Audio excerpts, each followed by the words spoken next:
Top man when it comes to Volante Rosso Motorsport. Their bigger cousins, the GT4 bigger cousins, the GT3 machines will be on track a little later today, but unfortunately some damage for your beautiful new Aston Martin in qualifying. What happened and what shape is it in?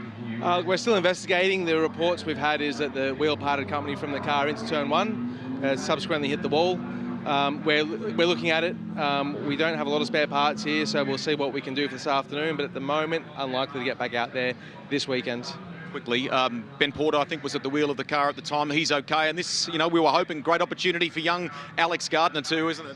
Yeah, look, both guys have been fantastic all weekend, and we're getting to grips with the car and building up pace as we go through the sessions. So yeah, we're all super disappointed, but yeah, that's the break sometimes. We'll be back out there.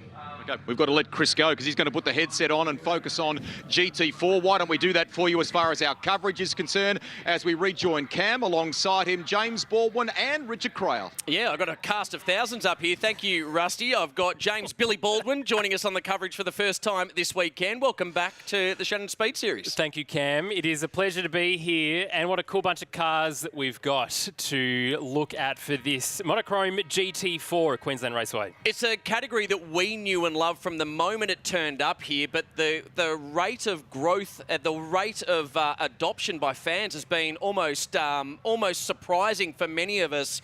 It's been great since the time it rolled out at Phillip Island. We saw that Ford Mustang that's on screen there with George Miedeke, and he will be in contention here this weekend. But we will talk more about it over the course of the next hour. Richard Crail joins us. Crailsy, you love your GT racing. I've just mentioned the growth, or the rapid growth, of GT4. It's been awesome. It has, and it's been an exciting start to this category, Cam, as you mentioned. But with GT racing, there's some explanation that needs to go into the racing so you know what's going on. So GT4, there's 3 classes, Pro-Am, and it's based on the driver rankings in the series, designated by the FIA. Pro-Am, Silver, and Am. So when you guys are talking about classes, that's what we'll be referring to. Balance of performance is the key that holds GT racing together, and it's done on a system of weight, ride height, air restrictions, ECU settings and turbo boost. And we put together some comparison here to show how 2 incredibly different cars can end up doing lap times within a couple of tenths of a second. And it balances the performance between the cars. So 1,520 kilo Mustang, 1,400 less than kilo Porsche let the lap within a few tenths of a second. Big V8 versus a flat 6, front engine versus mid-mount. It gets more extreme when you look at this with the little Ginettas in the field. They're 1,100 kilos. They're 420 kilos lighter than the Ford Mustang, and yet they can all play on the same grid, and that's what makes GT racing so exciting. Cam and James, GT4 is based on balance of performance. It's the same in GT3, so we'll see them a little bit later on today. Thanks, Crailsy. And as you mentioned, the Ginetta there, absolute stunning qualifying, and qualifying 1 today with 4 tenths. Just absolutely crushing it. And fantastic to see the first result there for the Ginetta getting up ahead of the rest of the field. Of course, that's not how it laid out, though, because the McLarens got up there as the balance of performance with qualifying 1 and 2 combined, which for the first time in 2024 for Speed Series and Monochrome GT4 has happened. So they take both qualifying sessions, put the averages together, and this is how they come out for the field. Thank you, Billy. And how good was it to have Richard Crail? He's the voice of GT racing here in Australia, and very quickly becoming the voice of GT racing around the world. We've got another voice, though, joining us this weekend. He was very clear ahead of his introduction that I had to refer to him by his formal title. Thomas Randall Esquire III. Thank you for joining us on the coverage, Tom. Really appreciate it, mate. I know you appreciate any form of motorsport. GT4 is a pretty cool category. Yeah, I do. Thanks, boys. Thanks, Cameron and James. Look, I'm struggling here because I've just taken over from the great Richard Crail, so I've got a lot of catching up to do, but very much excited for this 1-hour GT4 race. I was just wondering if we would have seen Zach Brown with an Instagram post for the front row McLaren GT4 lockout here at Queensland Raceway. Yeah, it may be a lockout, but that Mustang's been so strong every time we've seen it out on track. That's what I love about it. You heard from Crailsy the differences in the balance of performance amongst each of those cars. That will play out over the course of the next hour. The clock is already counting down, and I'm looking forward to this race. There'll be a lot of strengths and weaknesses up and down the order. And Billy, we saw before our good mate Chaz Mostert, the boss of Method Motorsport. He was there. Do you want to take us through the grid as and how they'll start? As I mentioned earlier, yes, the two McLarens and Zach Brown would be very happy, as Thomas mentioned too, at the very start of the grid. The Meter Key Motor Group, their Lubrimax, that Mustang, as you already mentioned, when they came to Phillip Island, absolutely blew everyone away here with motorsport in Australia, taking that turn, and Ford absolutely loving that internationally as well. But as we look further down the grid, the Camilleri, also with Morris as well, I should say, Team 19. They've had a pretty good run this year, so it'll be interesting to see whether they're able to put themselves through, looking at the Pro-Am, the Am and the Silver 2 Cam. And as we've mentioned, balanced performance, all kinds of stuff here at Queensland Raceway. Plenty of opportunities to go overtaking, Thomas. We were talking a little bit earlier about before where jobs can be done, and you mentioned earlier that even around a certain corner, the job isn't done until it is. And that's correct, and especially what we've got here is our rolling start. So for the guys on the inside, you really want to make an authoritative move into turn 1, but all the way down to turn 3, there's quite a few different lines you can take, and the job's really not done until you sort of get through turn 4. All right, plenty to unfold here in this race. Tom Randall joins me, Cameron Van der Dungen and James Billy Baldwin here in the commentary box ahead of what is an hour race. We're down to 55 minutes and 50 seconds remaining. They line up side by side, the McLarens on the front row, but watch for Ryland Gray in that Ford Mustang starting at a second position. We hold our breath and get set. We are away and racing now. Morecambe v Black off the front row, and here comes Ryland Gray up the inside, down into turn 1. Lockie Maneve to the outside.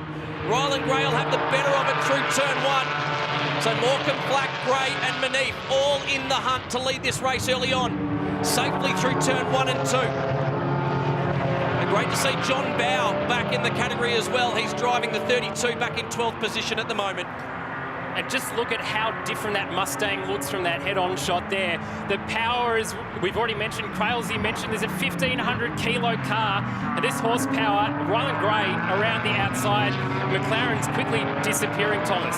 All the way around the outside. That's a cracking move from Ryland, from 3rd to 1st. He managed to get into Marcus Flack into turn 2, and then all the way around the outside of Morecambe at turn 3. So now he's just got to really maximise that clear air, try and get a gap, just bring those tyres in really nicely and just minimise any sort of mistakes from here on out. You've got to admit there's also the element of you'd feel a little bit more confident at the wheel of a Mustang versus a McLaren if you're going side by side through any corner.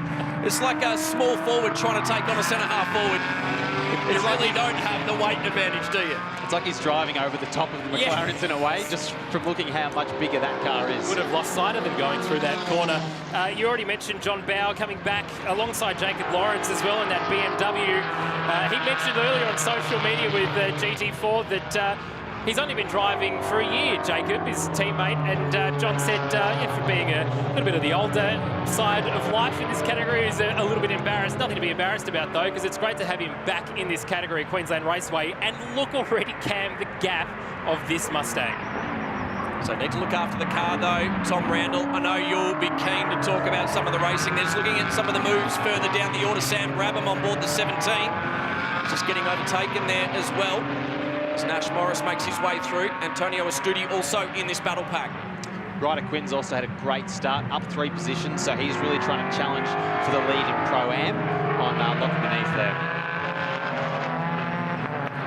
We get to take a bit of a breath now. As we said, we're settling in, 53 minutes to go here at Queensland Raceway, and that Ginetta, as we mentioned earlier, absolutely stonking time in qualifying 1.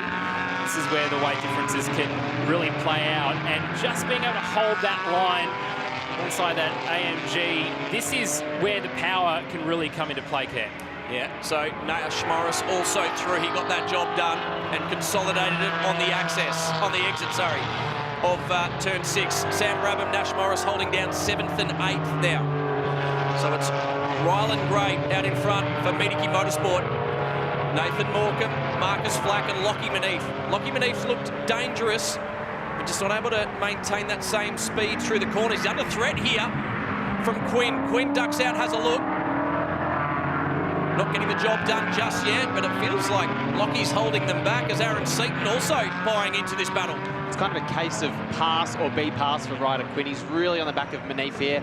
That BMW's got, looks like plenty of grunt down the straights, but Manif just making that Porsche just that little bit wider. You know, he's trying to blow Ryder Quinn's tyres off a little bit, but then if Ryder's not careful, he's got Seaton right in behind him to capitalise as well.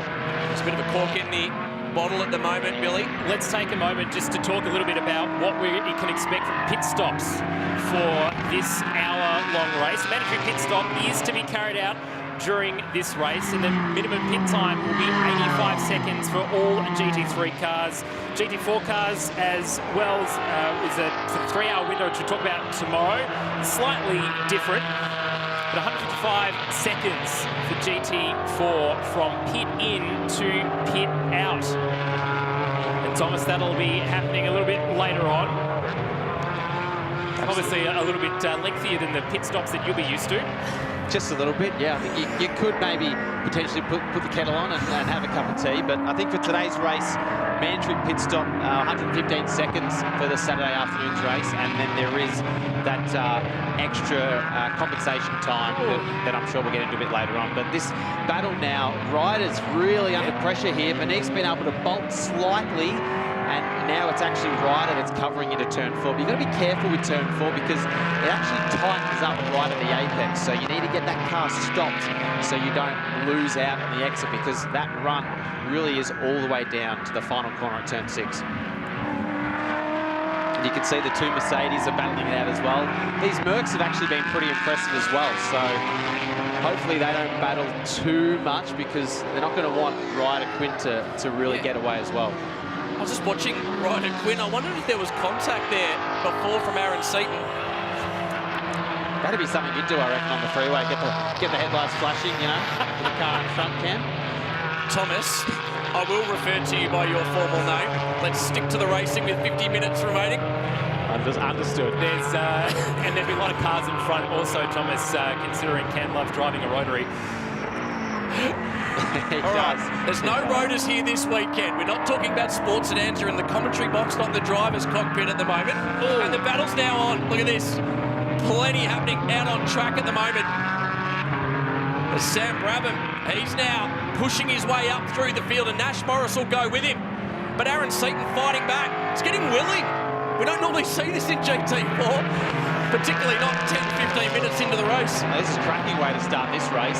And Ryder Quinn's actually just set the fastest first sector and Manif the fastest middle sector. So I think once this sort of initial battling has just sort of calmed down a little bit in that top 5, you can see the times are actually super close. So it's going to be interesting to see what happens for the next 49 minutes. But really, these two Mercedes probably need to just try and work together here. Well, 3 Mercedes, it's a trio of Mercedes GT4s here, and what that's actually allowed is Ryder Quinn to skip away. He's now got a 1.4 second gap on Brabham, so now Brabham's made that move on Seaton. He's going to want to try and work towards getting onto the back of Ryder, because that is for that Pro-Am podium. Yeah, and it absolutely benefited Ryder Quinn. Brabham Seaton having a go. Small lights flashing as we look down at what is, as John Bow described, a simple racetrack, but therefore complicated in the way that you can drive it, because you can almost drive it in any way. And we've seen a couple of the drivers do that already so far. 48 minutes to go. And Thomas has already said, as things start to settle in a little bit, we can look at the very front of the pack. Ryder has already built 2.5-second lead over those two McLarens. Of course, as we've already said, plenty of time to go, plenty more things to happen, and anything can happen here at Queensland Raceway, Cam, as we've seen many, many times before. Yeah, let's talk about some of, you mentioned before the compulsory pit stop. So 30 minutes into this race, they've got a 5-minute window technically to be able to stop, get their compulsory pit stop done, and then back underway, change over to their other drivers within their structure. So there's a little bit to play out. The 3-hour we see tomorrow morning, there's actually no compulsory pit stop window. It's pit when you want to pit, when you need to pit over 3 hours at Queensland Raceway. The strengths and weaknesses in GT racing, though, Tom Randall, I know you love GT, you love all forms of motorsport, let's be honest, but it also comes down, it is really much a team sport, isn't it, where you need your co-driver, the person you share the car with to be just as strong, if not stronger in some cases than you are. Absolutely, and it's a team sport, motor racing. The driver is just, another cog in the wheel, so everyone needs to be working together like clockwork, and that's how you get results. So, just back on those mandatory pit stop times. What's going to be interesting is that the 35 of Ryland Gray Mediki, they've got the longest compensation time of 15 seconds extra on top of their 115 seconds in the lane. And then the Morecambe McLaren, they've got the least, being only 5 seconds. So that's that 10-second delta, and the gap currently is only 2.5 seconds. So what Ryland really needs to do, and what he's trying to do, is just bolt. Try and get as big a gap as possible. And the last thing that he's going to want is a safety car, right in that pit stop window time. So, then you look at Marcus Flack. They've got a 10-second extra added to their mandatory pit stop time. So these top three, while it's looking, probably a little bit calm at the moment, it's probably going to change a little bit later on in this race.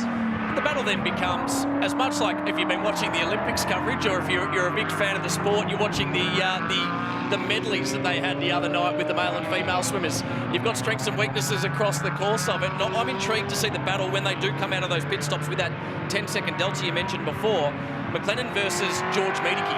Mediki has been so quick at the wheel of his Mustang, but can he overcome what will probably be, if it finished now, is an 8+ second delta?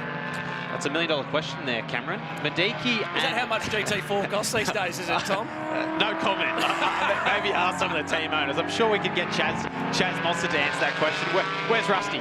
We need to get him to ask Chaz the hard-hitting questions here. So, look, the Gray and Mediki combination is very strong. But like you said, Morecambe, that team as well, I mean, the top three, you could probably put a blanket over them. So it's going to be interesting to see what happens with these pit stop times. And again, with these pit stop times, it sounds easy, 115 seconds plus the extra compensation time. But if you're 1 second short when you get to that pit exit line, that's all it can take to make a mistake. So, Tom, this is why we've got you here, special comments, expert comments. In those moments when you're sitting there stopped in the car, if you're not a professional race car driver, now you are, but you work with a lot of other drivers in your simulation program as well.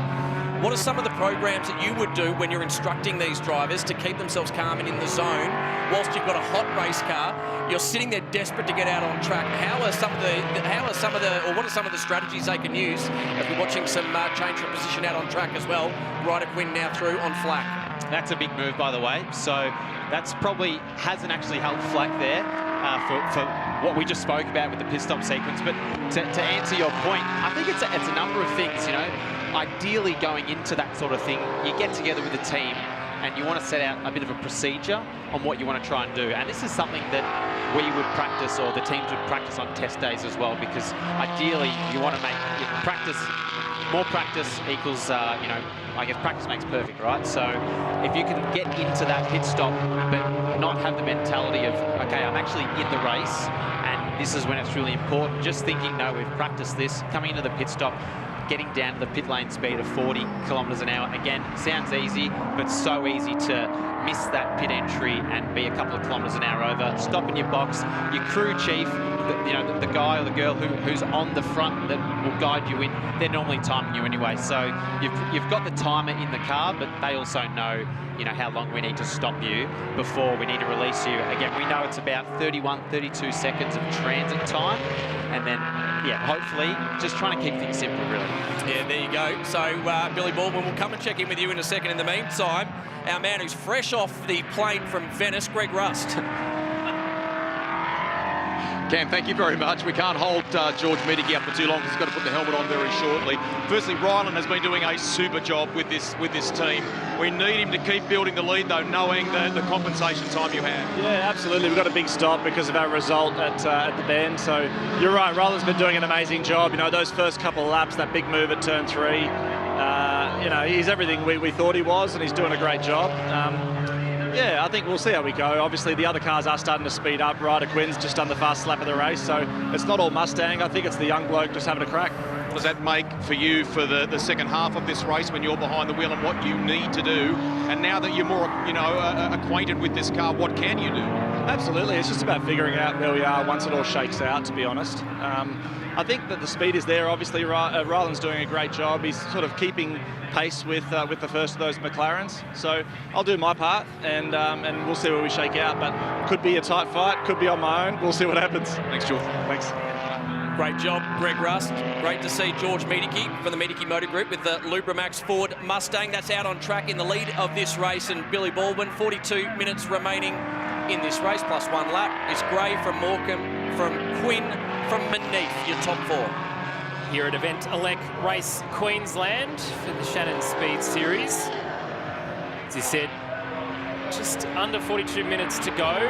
Starting to play more into the longer-term strategy that Thomas Randall is talking about in terms of pit stops, the deltas, the differences, the penalties, if you will, that are applied, how much longer some of these cars need to stay in. I don't want to talk too much about tyres. I know it's Matt Nolte's favourite thing to talk about. But Thomas, you've obviously understand this circuit way better than any of us from a commentary point of view. 41 seconds to go, mandatory pit stop to come. Tyre wear, tyre temperature, track temperature, it all comes into play, and we know it's a little bit warmer here in Queensland than the rest of the country, so some of these drivers maybe from Melbourne would be relishing that. Look, it'd be nice being in the sunshine, that's for sure. And Queensland Raceway, typically this time of year, there's not much cloud cover, so a lot of UV going on the track, which just, I guess, really heats up the surface, brings out the oils in the track, and it makes the track slippery. So it just means you're working those front tyres a lot harder. And this track is known to be very hard on a left front and also left rear. So a lot of right-hand corners, especially turn 1 and 2 being quite high speed as well. So it's about looking after that tyre as best as you can. Don't want to overheat the tyre and slide it too much. But another interesting thing with I guess Quinn being on the back of Morecambe so close, being within sort of 2 or 3 tenths, it's almost a bit too close. So if he's going to make a move, he's got to make it quickly. It's really interesting point, because whilst this battle's raging for second, Ryland Gray is also setting his personal best lap times right now. So Ryder Quinn, he's about to get through on Nathan Morecambe. Critical move there. He has the fastest lap of the race so far, Ryder Quinn, with a 1:14.1. But in the meantime, Ryland Gray, he's disappearing off into the distance at the moment. 3.3 seconds now, the gap. It was holding steady at about the 2-second mark. And it shows you just how much a battle can compromise you in the longer format of the race. And what's going to work out well for Quinn as well is that his mandatory pit stop time, his compensation time is actually 10 seconds less than Maneath. So already being in front of Maneath, he's actually got sort of like that extra bonus as well. Well, let's really look at it and go, well, 3.6 seconds, the gap between Ryland Gray and the compulsory pit stop window, that is your effective race leader on the other side of this. So they will be the hunted when they come out of their pit stops, and we are approaching that compulsory pit stop window. So it's all about damage limitation for Ryland Gray out in front at the moment. 3.6 seconds the gap. But you would say the 3 of Ryder Quinn, that car will come out in front at the end of the pit stops, all going well. You've got to say, the first 20 minutes, Ryland has done a great job, to start in third, got through the 2 McLarens very cleanly, build up a nice buffer, 3.5 seconds. I mean, that's not easy to do around Queensland Raceway. It's one of those tracks that, everyone can be within sort of, let's say, half a second of a good time, but then finding that next half a second at a track like Queensland Raceway, it's not easy to do. So, and seeing the different strengths and weaknesses of the cars, Ryland has always been really strong in that first sector, but I don't think they're the strongest in the middle sector. So there's definitely strengths and weaknesses across these GT4 makes, which is what makes this category, I guess, so interesting and so competitive. All right, while the action continues on track, let's check in with Greg Rust in the pit lane. Cam, you'll remember previous editions of Race Queensland. We talked to this guy in Victory Lane, but it was at the wheel of a Trans Am for Tom Heyman. Now, of course, driving a McLaren. How's things going so far in this race? And let's look ahead to your stint too. Yeah, obviously we're running 5th or 6th at the moment, I think. The car's got a bit of pace. We're behind the sister car a little bit, but yeah, we had good pace this morning, so it's looking good. Is that a little bit masked though by cooler conditions this morning relative to what we have now? And what's kind of the feedback you've been getting? Well, yesterday practice 2, it was around the same time, so we had good pace. I think we ended up second in that session, so yeah, it's looking good. I think we'll be able to challenge. Final one. You've enjoyed this whole change of scene and change of pace, haven't you? Yeah, it's been absolutely awesome. Obviously, been mentored by Chaz and all the Method crew. It's yeah, it's definitely awesome, and I've learned so much. So yeah. Thanks for chatting to us. Cheers. Thank you. Well done, Greg Rust. Good to see Tom Heyman. He's got 125-second total pit stop time, so the second most behind the Mustang of Ryland Gray and George Miedeke. But great to see a young man who's done so well in Trans Am, changing to a very different format of the sport. It's almost like going from track cycling to the Tour de France. Elbows out on the track, and a lot more finesse and strategy goes into the longer format of the sport. But Tom Heyman, he'll be there in the mix towards the end. So while I mentioned before, Ryder Quinn will pass over to Steve Dakic, his co-driver, the speed differential on single lap time between the drivers that they'll be handing over to. Heyman will be one of the faster drivers. George Miedeke will be one of the faster drivers. You'd say Tom McLennan will be one of the faster drivers. Steve Dakic, on the other hand, probably not as fast as those guys. So how much can he maintain speed when he gets that lead? He will be very much the hunted on the other side of these pit stops. I think the biggest thing, Cameron, is going to be just minimising mistakes. So he will know, I guess, the task that's ahead of him. And I'm sure they're all well aware down in the bunker that they're going to be coming out in the lead. So he's going to be hoping, yeah, just try and keep the middle. While we've got you, Tom, this track for new viewers on 7+ that might have just switched across to watch the motorsport, and you look at this track, it doesn't look like that technically a difficult circuit for a driver, for a layman. But as a professional race car driver, what are some of the idiosyncrasies of this track, particularly in GT-style racing? I was actually hoping you were going to tell me that for the next time I go and race there. So I wouldn't mind a few tips myself. But now this track, as we said, it looks simple, as it's known as the paperclip. You know, we don't really need to explain why it's called the paperclip, pretty self-explanatory, but there's a lot of different parts of this track that make it what it is. And turn 1, carrying heaps of speed. You need to respect the bumps on the way into turn 1. Let the car flow. In some categories, you can take a bit of curb at turn 1. Other categories, GT3, you wouldn't really take any of those big curbs. Let the car flow out. Turn 2. Now, this corner is so tricky because you can fall into this trap, Cam, of getting on the power too early. So overslow the entry, getting on the power too early, then the front comes up, you understeer, and you lose all that momentum that you just had all the way down to turn 3. So being patient at turn 2, really nice throttle ramp down to turn 3, and then turn 3, big braking zone. Brake late as hard as you can, and then the actual corner, it's quite unique because there's a few different ways you can attack this corner. You can do like an early apex and let it run out wide, or some people prefer to do a later apex, so maximise a really late braking. As we can see, this is that pit stop window approaching very soon. Oh, there you go. We just got ourselves a free lesson from Tom Randall. If you want to go and get some more coaching, well, it starts here on 7+, but we are getting sent from our compulsory pit stop window. Yes, Tom? That's only sector 1, Cameron. Oh, so, okay, so look, if you're bad at sector 2 and 3, please don't blame me. No, you know what he's going to do? He's just trying to upsell me the package to go to his simulation business. Dream simulation, everyone. Yeah, businessman through and through. He's got his first plug-in. We'll count that one. Checklist.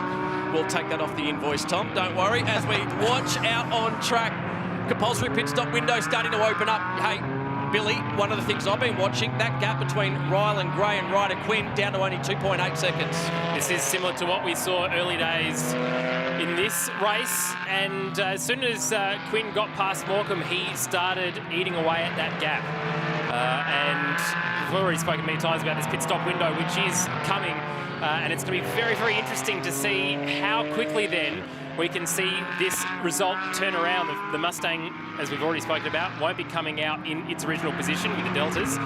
Thomas? I think I was just going to add to that, Ryland Gray, with this pit stop window, I would assume that they're going to try and keep him out as long as possible, right until the very death of this when this pit window is closing. Well, he's the faster of the two drivers. You speak to George Miedeke, who we know is a very accomplished race car driver in his own right, as we now have an open pit lane window.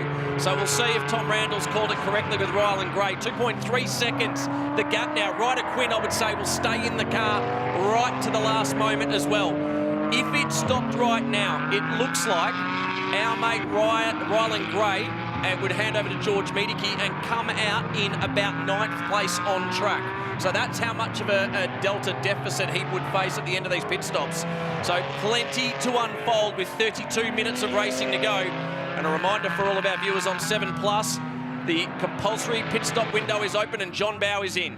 Ryder Quinn is certainly pushed pretty hard. Just set the magenta or purple middle sector, so that's the fastest middle sector so far of the race. So 1/10 quicker in the first sector on that lap to Rylan, and then 3/10 clear in the middle sector. So that gap is definitely coming down as he's just set the fastest lap of the race. So those tyres are hanging in there as well.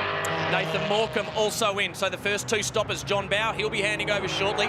Nathan Morecambe and Aaron Seaton also into the pit lane.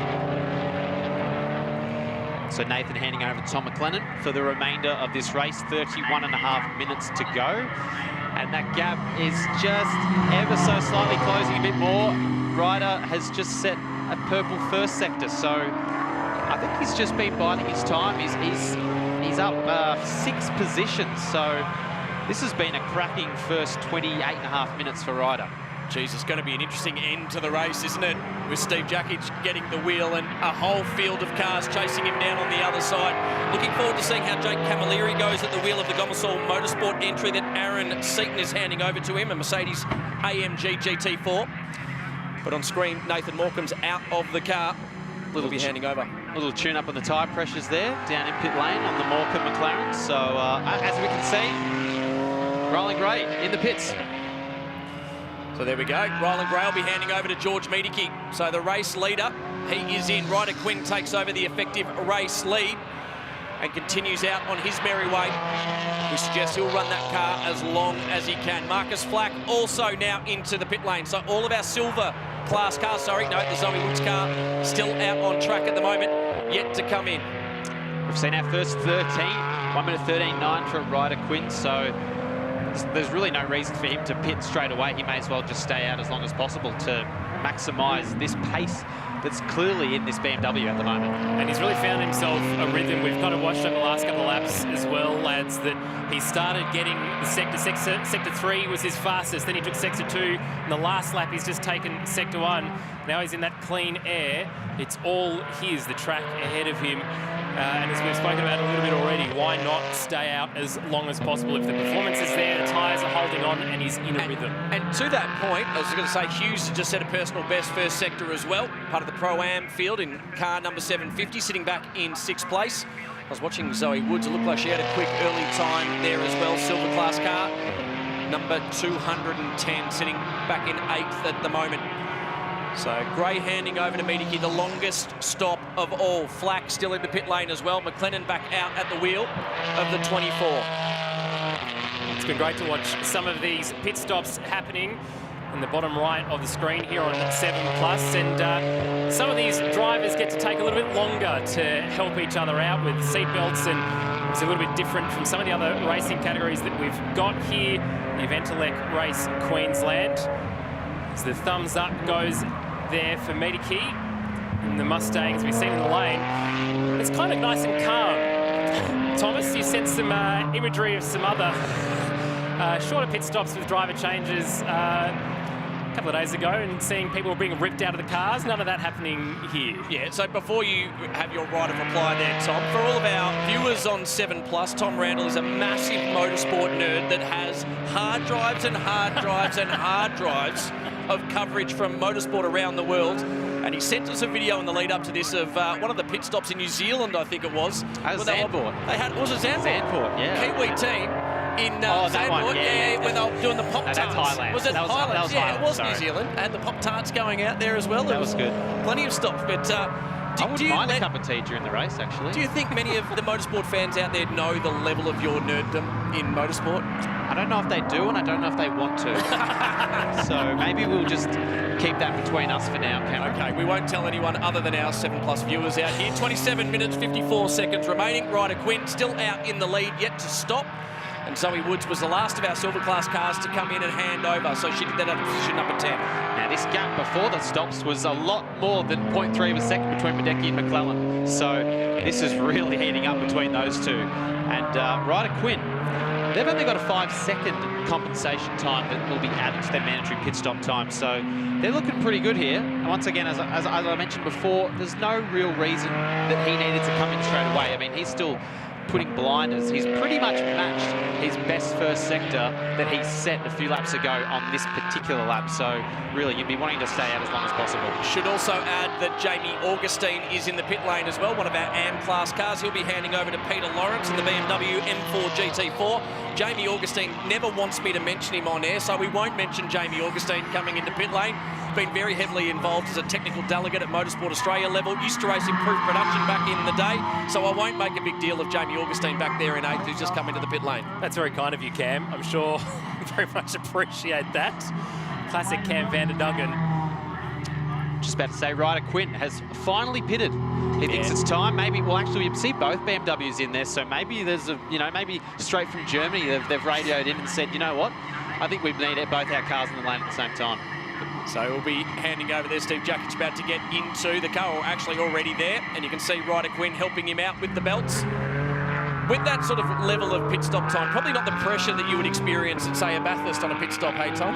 Bathurst, it's a tricky one because we practice a lot before the race. I mean, you actually get a lot of bruises from all the roll cage and everything when you're doing pit stop practices, and there's a lot for us in the 1000 because we try and get the driver change done as quick as possible. If you can do anything sub sort of 17 seconds, 14 seconds is really fast. But the reason for that, Cam, is that for us, you might do a pit stop, fill the tank right up, and then 15 laps later, there's a safety car, and it's time for a driver change, but you've only got half a tank, or maybe even a third of a tank of fuel to put in. So you need to not be waiting on the driver change. You always want to be waiting on the fuel. That's got to be the last thing when you do a fuel stop. The practice would hurt more than the actual race, I'd imagine, with the difference of adrenaline when you're doing those pit stops. You should see the first few when you practice there. They're not too pretty. 25 minutes remaining. Brabham, Morris, Astudi, the top three. Manif in the pits, Hughes and Ryder Quinn also in the pits, handing over to Steve Jackich. We'll see how they roll out shortly. George Miedeke currently leads the silver class cars in car number 35. McLennan behind him, Camilleri, Heyman and Studdard also there behind, all silver class cars. Zoe Woods handed over to Danny Studdard just in that last little pit stop window. Ben Newman, who's out in the silver Mercedes AMG, made a cross from gravel to track coming from Tassie. And one of the great things, Thomas, as you know, and I know within your Castrol family, you've got Molly Taylor, and you've shared some stuff, and I think you've had a go at her rally car as well. How is that then mentally coming from something so different, gravel rally, especially in Tassie, as we love our stages here, and looking at more pit stops happening? How's that mentally from a driver's point of view? I mean, it's totally different going from, for us, a rear-wheel drive car with slicks on bitumen to an all-wheel drive rally car on dirt. But look, Molly was great. She's just an awesome human being to begin with, and she's so talented behind the wheel. And one thing she told me is just really try and calm it down in the cockpit of a rally car. You know, it looks busy, but you just need to slow everything down a bit. And I was blown away by how much grip they had. Oh. It was just unbelievable when I drove it. It's unfathomable how much grip they have on dirt. I've been very lucky in my life to be a passenger in a number of different things. Passenger in the two-seater Formula One, but the scariest thing I've ever been in was Harry Bates' ARC entry in WA. And I was blown away by how much grip they had. It was crazy. Anyway, let's go back to our GT4 racing. Antonio Astudi currently leads the race, but is the last of our drivers to stop.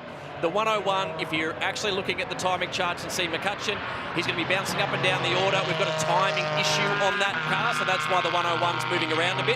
But Antonio Astudi is leading the race on your totem, but is yet to stop. So Brabham and Morris were the last two to stop. They're still in pit lane, about to hand over to their co-drivers, and we'll be back underway, and they'll be racing to the checkered flag. So Steve Jakic, we've mentioned before, is the effective race leader now that Antonio Astudi pulls into the pit lane. So Astudi, Brabham, Morris, all in the pit lane. Steve Jakic, who was riding or driving with Ryder Quinn, is now your effective race leader, and the compulsory pit stop window is now closed. Everyone got it done in time, I believe, for the information that we have to hand. Having said that, the amount of paperwork that gets fired at us throughout a race weekend, we're going to say there's just a slight disclaimer over it, but as far as we can see, everyone has done their pit stop within the window. Steve Jakic is through and currently leading this race, as we see George Miedeke now massively under threat from McLennan. This is going to be a great race to the finish because Jakic is holding on here. He came out with a 12-second lead over Miedeke, but that gap is just diminishing. You know, his last lap time is 16.8 versus a 15 over Miedeke, who's under pressure here from McLennan. So I think this is going to be pretty interesting when we get right down to crunch time towards the end of the race. So that's the battle there. They're currently second on track, but Steve Jakic probably not of the same calibre, and he would actually admit that himself. He's got a good advantage. So the gap between himself and these drivers behind him, what does it look like? 4.8 seconds the gap to next. So nearly 5 seconds, but that's coming down very, very rapidly with 21 minutes, 34 seconds remaining. So you'd say the race winner will come out of one of these two cars on screen right now. The 35 of George Miedeke in his Ford Mustang, or Tom McLennan on board his McLaren for Method Motorsport.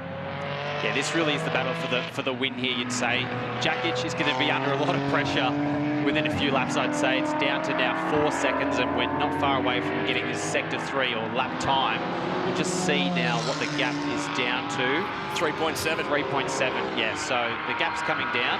But while these two battle, you know, this could really overheat both of their tyres, both their sets of tyres. So Jakic out in front, clear air. I think he's got a little bit of lap traffic, we just saw at the front of that picture, which I'm sure he'll get by pretty quickly, you'd say. So, but he'll be looking in the mirrors. He knows that Miedeke's not far behind, and that's the thing about Queensland Raceway. There's a lot of straights, so you can easily see what's going on behind you. He needs to clear Newman here, and the fact that he's battling, that's actually for an overtake, as we see a big move now by McLennan up the inside of George Miedeke. George Miedeke will hold to the outside and have the inside advantage at the next corner.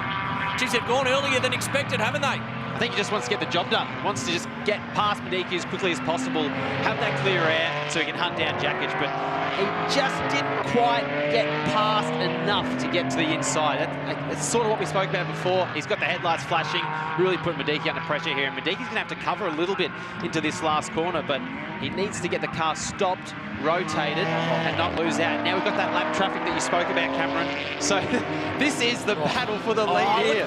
Miedeke used that absolutely to his advantage. He's put Newman on the outside and boxed out McLennan. One out and one back at Queensland Raceway. I feel like I'm getting onto the track horse racing course. Steve Jakic now, he's under all sorts of menacing pressure from George Miedeke. 1, 2 and 3, a line astern on track right now. Miedeke to the inside. Again, he's going to box out McLennan. And McLennan's going to feel like he's in the 5-kilometre race at the Olympics right now and just looking for a bit of track position. I'd love to know what Chaz Mostard's heart rate is now. I wonder if it's just as high as it would be if he was in the car himself. And was he wearing a beanie before in Queensland? It wouldn't surprise me. You know what Chaz likes to do? He likes to wear his race gloves when it's cold. So if you've ever noticed, when the temperatures are low, he wears his race gloves to keep his hands warm. You know one thing, he'll give you plenty of time when he's driving or racing for media, but as team boss, he waves away the camera quite regularly. Gets very serious about his team, Method Motorsport. Or is that just with Rusty? No, that's with all of us. He actually gets very serious about it, does Chaz Mostert. You know, he's running quite a few cars here. There's Chaz Mostert. I told you about the beanie on. Beanie. He does have the beanie. And he probably got his Oakley sunnies on too, so he probably doesn't really... I don't think he needs the timing. I think you can just look straight out on the track and see how close it is between the top two. Oh, he'll be loving this at the moment. He'll be egging on his hard charger in McLennan, who now are duking it out for the race win. Steve Jakic, he's been overtaken. He's back. He's been blown out the back door, and he's going to have to hold on to see if he can maintain a podium position, being chased by Love, Camilleri and Heyman, who'll be coming hard for him. All right, let's check in with Greg Rust as this one really lights up, Rusty. How's the heart rate, boss? It's actually not too bad, but these guys are having a mega battle out there. So the little McLarens like David, and the Mustangs out there like Goliath. So come on, boy, get him. All right, we'll leave you to it. They're side by side. So Rusty doing his best, just proved Cameron wrong out there. So as Chaz goes and gives him a great scoop. Not a scoop of ice cream like Richard Crail has, but a scoop of a news story straight from Venice. No, we won't say that anymore. He's had a great trip, has Greg Rust. Great to have him back out there as we're just getting word that car 32, that's John Lawrence, he's got a penalty. So what about, or actually our leader in the AM class. Now this track surface has really heated up since the start of the race. So it was sort of in the mid-20s when this race started. It's now over 30 degrees. So not only is it getting probably hotter for the drivers, it's getting hotter on the track as well. So the tyres, with 17 minutes to go in this race, can they hang on? Can Mediki hang on here? Because McLennan looks stronger in the corners, but on the straights, maybe not so much.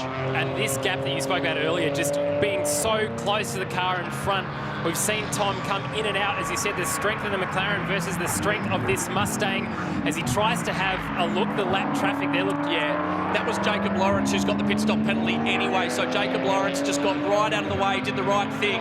George Mediki couldn't use him to his advantage like he's used some of the others. So it was for short-circuiting the track. Yep, so he took a shortcut. Did Jacob Lawrence out there on track, so he'll serve his penalty. Let's get back to the front. 16 minutes, 25 seconds remaining. And as the Chaz Mostert declared, David and Goliath battle rages. Who have you got your money on, David or Goliath? It's in the Bible, it was David that came out on top. was it? Thank you, good to know. Just get the news from replay. Just get all the scoops from me, don't worry. Just touch on here. Sorry to take you away from this lovely conversation that I've missed out on. Heyman is really putting the pressure also on Camilleri here for fourth, so that gap's come down as well. So just another one to look out for in this race. Let's take you down to Greg Rust in pit lane. There's a couple of unscheduled stops happening. The Lawrence Bauer BMW is in there, and the Cottrell Ginetta, we believe, has some sort of differential issue, so they're working on the 750. This is Sam Brabham. How was your stint? I loved it, to be honest. It was a mixed qualifying for us. We were betting in some brake discs, so we probably didn't show our true potential, to be honest. And I got in the car and I was just so determined to just pass as many cars as I could, and I just felt at the end I was into a good rhythm and made some good moves, and I loved it. Once you're out of the car like this, though, you're still actively involved here with the team. What kind of things are you offering up in the final run to the flag here? I think just management of Bailey, just trying to make sure he's staying on top of the things he needs to do. You know, we're second in class at the moment, so we've got a great chance at a podium if he just keeps doing his things, and I know what triggers him to go faster, so I'll keep telling the engineer to little trigger points for him to try and keep maximising his performance. His granddad was a legend of Australian motorsport, did some amazing things in Formula One. So did his dad. Great to see you back behind the wheel. Sam Brabham. Yeah, the Brabham dynasty, just another one of the great names in Australian motorsport. Great to see Sam racing here. The Bailey he referred to as Bailey Love, currently in 6th place outright, second in Pro-Am, and chasing Steve Jakic. If you look at the gap there, he's got a bit of work to do. I think the gap back to Jakic is about 6-7 seconds for him. Now, Heyman's made that move on Camilleri on that lap, so he's going to be hunting down Jakic here because that is for the outright podium of this race. And that gap's about 3 seconds, so we'll just follow that. And now that Heyman's been able to get past Camilleri, let's see if he can catch Jakic as this battle just keeps on heating up, doesn't it? Can I just say, Billy, Tom Randall's now showing a great talent on commentary, so this will be us signing off very shortly. He's taken over this gig. As we watch the battle out in front, Tom McLennan having a look again. George Mediki holds him out. We will keep an eye on the Heyman-Jakic battle for the final step on the podium. But Jakic is leading for Pro-Am as it stands right now, so he may not worry about the outright because he's leading Pro-Am right now. So 13 minutes 46 remaining. The Lubramax Ford Mustang for Mediki Motorsport and George Mediki at the wheel. And we've seen a couple of times, Cam, McLennan getting up on the inside through turn 3. And just the power of the Mustang coming into 4 and Mediki just being able to hold that line. We spoke a little bit earlier about where jobs can be done on this circuit, being able to hold the inside on one corner then turns, of course, to the outside of the other, and vice versa. And as we take a look now at this BMW, it's about to look who's about to pop up in the background. It was 1.2 seconds. There he is, Heyman. We spoke to him, or Greg Russ spoke to him before he hopped in. And he will be past Jakic before we get to the checkered flag again. Oh, sorry, not the checkered flag, the start-finish line, I should say. He'll be well beyond him at the checkered flag. 13 minutes, or just under 13 minutes remaining in this race. That's third place on the podium. Ryder Quinn was so fast early on, but we knew they were in a different class. This is Pro-Am versus Silver. And the silver entry of Tom Heyman is now 0.6 of a second off the back of Jakic. They'll get that pass done soon. Back to the battle at the front, and there's just no way past for McLennan, is there? Much like we saw in the Trans Am race just before this, the strength of the Mustang is in a better spot than the strength of the McLaren. Heyman's very close now to getting past Jakic. That gap now less than 0.4 of a second, so we'll keep an eye on that. But the Medecky Ryland Gray car, out of 3 or 4 races that has competed in, it's won. And the other race, unfortunately, had that disqualification. So they'll be pretty keen to get another win and get those points back in the championship. There is the battle for third position and into turn 2. Easily done, nicely done, kept it clean. And guess what's up next for him up the road? Might be a little bit far up the road, but... well, all it takes is a safety car. As we see a move now, Tom McLennan, I should say. Same move we've seen time and time again, but he seems to be a little bit further up. But as we've seen, lap after lap, Medicki will hang him wide here. McLennan under brakes, tries to hold the outside line. Medicki will give him enough room. As I stand on my headset, I get that excited. Don't know how I did that. As we've got McLennan not able to get the job done. That was the closest we've seen, though. And I think I might remain standing for the rest of this call. 11 minutes to, just over 11 minutes to go, Cam. Not a bad idea, but this is where McLennan thinks he can get past Medicki, because this is what I've said time and time again, Tom. So keep saying, let's go down though, again to Greg Rust. James, thank you. I'm just keeping an eye on that outright lead, but obviously, as you guys know, there are races within a race. This is 6-hour winner Beric Linton, who is in the Buckley Motorsport Mercedes this weekend, and you guys in a class sense are going really well. Yeah, we're doing well in the class sense. Still just chasing the setup on the car. You know, it's sliding a lot out there, but Ben's doing a great job and should bring it home in first in AM. Change of scene for you too, or are you enjoying it? We're so used to you in the BMW. Yeah, look, no, it's great. Good category. For me, coming from production cars, there's a big difference in aero, the aids of traction control, ABS, and also slick tyres. I haven't been on slick tyres in 10 years, so, you know, it's trying to get your head around, and when you come to where you test all the time, I'm not in the BMW, I'm in the Merc. Change what you think. Thank you, mate. Thanks, mate. Just as we're finishing that, Tom McLennan got an inside run on a George Medicki. Medicki hangs to the outside now. Tom Randall, you are our expert and special comments driver. The lights are flashing. When you are in an underpowered car that has better handling in one of these BOP categories, how does he get this job done? Where does he get it done at Queensland Raceway?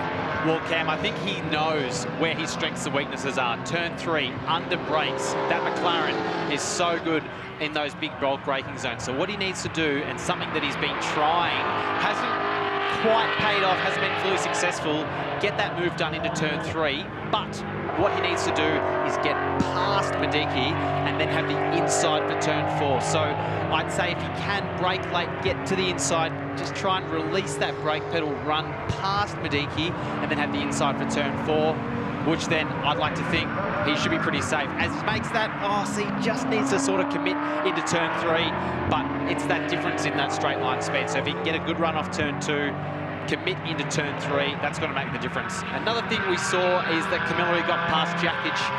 So the top 4 are all silver cars.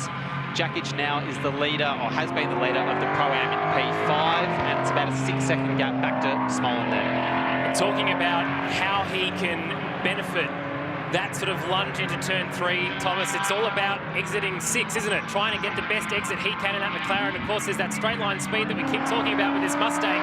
It's this part of the track here that is important enough to set him up for the next couple of corners. He's probably not going to get it done in 1 and 2, but 3 is where he needs to absolutely set it up on the inside. With just over 8 minutes to go, time is running out for him to be able to there still is enough time for him to make that move stick.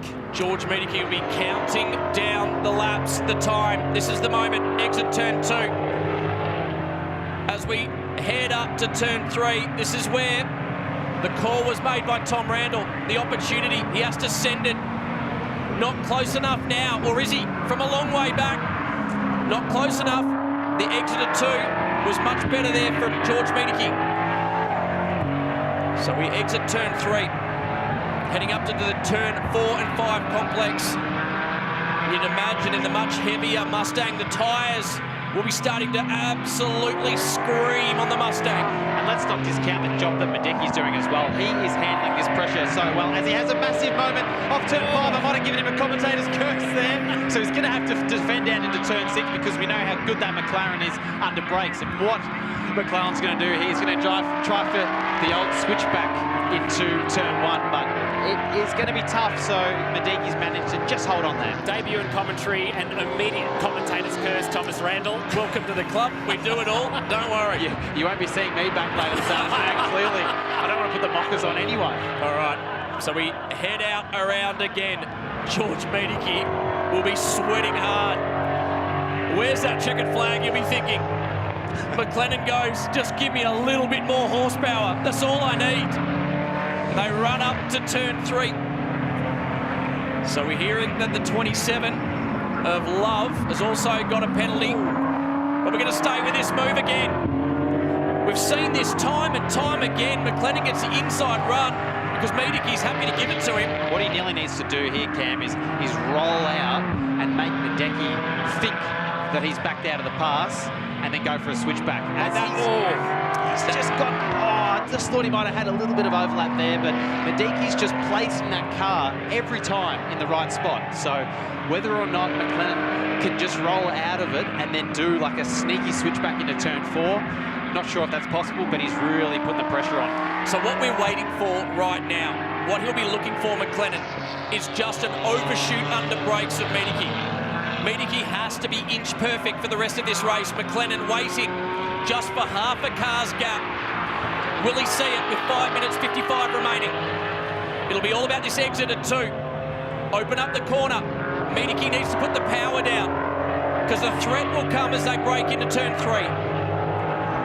He looks closer than he's done before, Thomas. This could be it. We all hold our breath. Medicki had a good drive, but here he comes. McLennan up the inside. He's right alongside. He sent it. Was there contact? No, he's alongside. Exiting turn 3. He's further in front. But it comes to the drive off the corner. Medicki, look at the speed off that corner. Heading up to turn 4 now. Able to cover off on the inside goes McLennan. Huge move. But Medicki fights back. Side by side into turn 5. There's a tiny bit of sill damage on the Mustang, and he's just ran him a bit wide there, McLennan. What an attempt of an overtake. I tell you what, that was just a great 3 corners of racing. You can actually see a little bit of the scuff mark there on the left front of McLennan. Slowly, Who says GT racers don't throw elbows? McLennan is trying everything to get through on the Lubramax Ford Mustang of George Medicki. Method Motorsport versus Medicki Motorsport. I'd love to see a replay of that because he almost had the job done. I honestly thought that McLennan had that job done. He just needed to pull it up a little bit. They keep doing that as we talk about the switchback at Queensland Raceway. That was in full effect there. Huge credit to George Medicki. The risk he took to stay to the outside. Let's watch the replay now. This is what you called earlier he needed to do. Fake to the outside. Medicki covered off. The over-under. McLennan got a jump done. But look at the commitment of George Medicki to stay in it. Not give him anything. And this is on exit out the inside run. And just over-committed had McLennan. Too much speed into turn number 5. And George Medicki was just able to get back to the lead. And that was great spatial awareness from Medicki because he was able to see at the last minute that McLennan was going to throw it down the inside there into turn 4. So if he hadn't seen that, there was definitely going to be contact between the two. So great, clean racing there, apart from a little bit of runnings racing at turn 3 that sort of kick-started a little bit. And I love that attempt of that sneaky little switchback that McLennan tried to do a Mediki in the turn 4. Apologies to every other driver in this field. We are staying with this race till the end. It is on. Will traffic play a part in this? You have to navigate it if you're the race leader. So just reiterating, the 27 of Love has got a penalty. Tom, you've got the additional information there. A driving infringement, so not quite sure what that is at the moment. I'm sure we'll get to the bottom of that. And another note, Cotterill is out of the race, unfortunately, in the 750, so a bit of a shame for them, so we'll have to find out what's happened with them as well.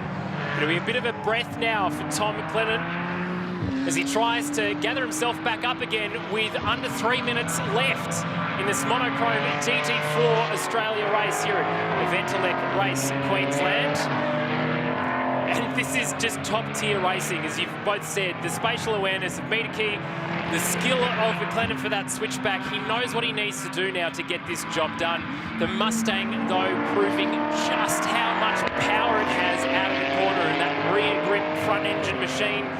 It's over 1,500 kilos, so it weighs heavy. The power is significant. So this is only a 1 hour race. We've got 3 hours of this tomorrow. How are the drivers going to hold on throughout 3 hours? Remember, if you are watching on 7 Plus at the moment, first thing tomorrow morning, 7:30, I think, a very early call time for us. Not sure Billy Baldwin gets out of bed before 10 most days. Mediki's just made a slight mistake there. He's grabbed a little bit of curb at turn 2, pushed the car wide on the exit of turn 2. So this is one of the best opportunities for McLennan as Mediki covers into turn 3. So McLennan on the outside of turn 3, the first time we've seen him do that to try and get the inside for turn 4 isn't quite enough. We've spoken about it before. The power of this Mustang, Mediki having brilliant spatial awareness and trying to place that car to defend absolutely perfectly. Unfortunately, couldn't get the run on the exit of turn number 3. 4 and 5 now. George Mediki got a good enough gap. McLennan needs to work his way back into it. We are only a handful of laps away from the end of this one. I'll tell you what, this will be a great win if Mediki can hold on here. He's been under pressure pretty much since the pit stop cycle or sequence has been completed. So it's been a heck of a drive for him and for Roland Gray, that whole team down there. The Ford Mustang has been doing a cracking job. He just needs to stay focused here. 52 seconds left on the clock. So it's you'd like to hope he can hang on here, but that McLaren really strong through turn 2. Let's see if he can put a move on potentially down into turn 3. Clock counts down. Where can he do it? He's tried everything, has McLennan. Tom is urging him on. Oh! Big contact at turn 3. He sent it up the inside, and unfortunately, George Mediki looks like he's buried in the key litter on the exit of turn 3. He tried everything. Let's watch the replay now. This is the opportunity he had. Big dive bomb for McLennan down into turn 3. And Mediki shuts the door. I tell you what, it's hard from that angle, but yeah. Come on, Tom. Welcome to the Commentators Club. You have to make comment. What do you think, Tom? I think that's from my view, I would say that was a pretty bold overtake. That was the last of the late breakers, but he had to do something, did McLennan. It was brewing throughout the race. We start the last lap for the Monochrome GT4 Australia Series race number 1. Good to see George Mediki's got himself back out on track. He's in 3rd place, so he's managed to hold on to 3rd place. There'll be a lot to play out at the end of this one. It'll be interesting to see how the stewards, what their take on this will be as well. So I'm not sure if this result will be completely final at the end of it, but yeah, we knew that battle was heating up. No question marks over the driver in 2nd, though, Tom Heyman, who just has to keep his nose clean for the rest of it. There he is. I'll tell you what, Mediki was lucky not to get beat in the gravel there. Under investigation. Cars 24-35 at turn 6. So that, McLennan and Mediki. We'll watch that one very shortly. We'll see how that plays out. The clock has counted down. We're on the last lap. McLennan, car 24. He's been in a battle up to his eyeballs for Chaz Mostert's Method Motorsport. Nathan Morecambe handed over to Tom McLennan. They've fought hard throughout. There is a question mark over this one, but for now, taking the checkered flag and the race win, Tom McLennan. And Tom Heyman, who has had a pretty clean race, who crosses in second, may well, that Method Motorsport may well inherit that position. And Menike crossing the line in third. Great to see. We sort of saw him, as you said, Cam, pause for a couple of moments there, as I'm sure that lapped traffic was getting out of his way. Good to see that he's got going again. But I tell you what, we said it time and time again, turn 3 is where McLennan had to send it. And Thomas Randall was throwing hands about where to send it. I think it may end up return to sender at the end of that one. Because McLennan, he tried everything. Chaz Mostert was on the radio to him, would have been egging him on. And Tom Randall, you have to sometimes just throw caution to the wind and have a crack. Absolutely.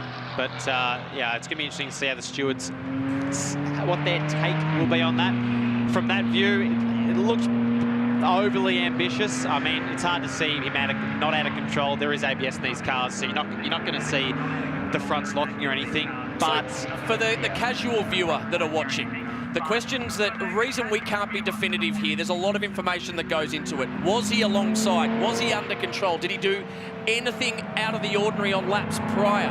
Did George give him enough room on entry? Did he have to give him enough room? A lot to play out. If you are the Menike Motorsport Group, you might be feeling slightly aggrieved because he drove a great race, George Menike. But again, we don't have the in-car footage. We don't have the data that the stewards will have access to. But it is under investigation, the battle between, or the clash at turn 3 between the 24 of McLennan and the 35 of George Menike. So with a disclaimer attached to it, we'll have a look at the race 1 results. Morecambe and McLennan for Method Motorsport cross the checkered flag first.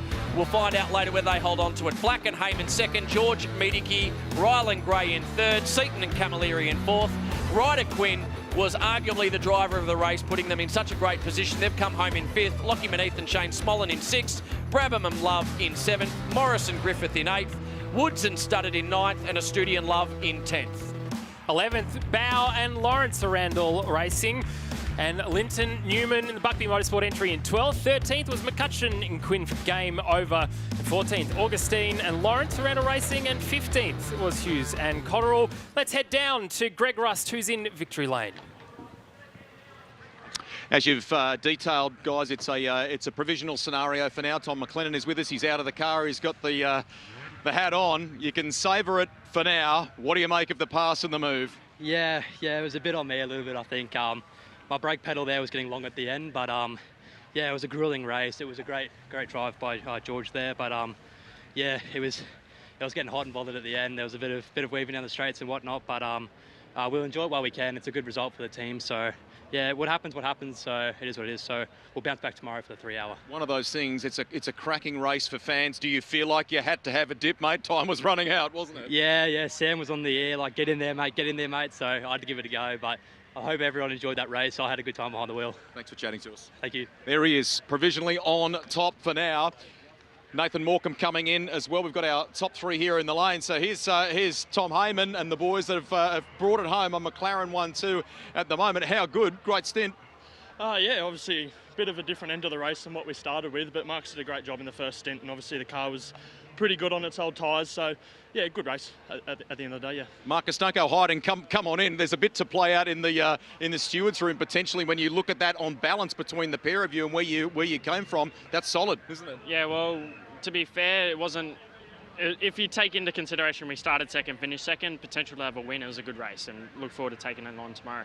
Okay, there you go. Boys, enjoy the 3 hour. Here we go. So let's firstly, with George Menike, tackle how you feel about that incident. What do you think? I mean, man, you had your hands full first and foremost, didn't you? It was a battle. Yeah, absolutely. Tom was driving a great race up to that point. You know, he had a lot of pressure on me. He was strong where I was weak, and I was strong where he was weak. And up until then, I was looking forward to a high five after the race. But you know, I'm not a real big fan of how that turned out, mate. And you know, being backwards in the gravel when I gave enough room on the inside, yeah, it was tight, but there was a car's width there. So, look, it's I'm shattered for Ryland because, you know, what a job he did at the start of the race, you know, to go from third to the first and just drop those blokes. You know, that was a testament to his driving, and yeah, what could have been. Yep. All right, well, let's talk about that, Ryland, because you chipped away, you built an advantage. Did you feel like you wanted to stay out a little bit longer and perhaps not pit when you did? Not really. I knew George would hop in and do a great job, but yeah, just got off to a pretty good start. Had a bit of a send on the first lap and got to the lead, and just sort of put my head down, didn't look in the mirrors, and just sort of drove away, which was good. And then handed over to George, and they had a great battle. I enjoyed watching it. I'd say I didn't really watch the probably 20 minutes left because I was nervous, couldn't watch the TV. But yeah, it was a bit unfortunate how it ended, but it was a great race. Looking forward to the 3 hour tomorrow. It's going to be exciting for fans. If that's the scene setter, 1 hour there, we're in for a great 3 hour, aren't we? Yeah, definitely looking forward to it. Okay. All right, we're going to wrap it up there as far as our Shannon's victory lane is concerned. We'll take you back to our commentators as we debrief this one. Lots of interest in how this will play out, no doubt, in the stewards' room. Yeah, up in Motorsport Australia Race Control, Rusty, we know that Craig Baird's the driving standards advisor, observer, whatever the title they go by right now, so they've got their work cut out for them. But let's look now to the Race 1 highlights for the Monochrome GT4 Australia series, and we just heard then from George Miedeke how good a job Ryland Gray did early on, getting himself to the front of that pack in front of a couple of very rapid McLarens from Method Motorsport. And he was pretty much unheaded from there early on before the compulsory pit stops. There was a bit of a willing battle going on between the Mercedes early on. Ryland Gray handed over to George Miedeke, but this was the driver of the race to that point, Ryder Quinn, on board his BMW. He did a great job to hand over to Steve Jakic in the lead. And then this battle raged throughout between Tom McLennan and George Miedeke. It went right down to the last couple of corners of the second last lap. And everywhere McLennan put his car, Miedeke put his even further over the line in some cases, like we just saw there where he ran wide. McLennan managed to get through at one point. Miedeke held his nerve to the inside though. And McLennan couldn't hang to the outside of turn number 5. And that was probably the last of the big chances. And then this moment, the moment that we're going to be talking about up until tomorrow morning. Was there enough room? Or does McLennan have a case to answer? He passed the checkered flag first, but now the battle goes to Motorsport Australia Race Control. There is so much coming up, guys, on 7+. You've got the golf, you've got more motorsport, so stick around. But right now, we're going to take a very quick break.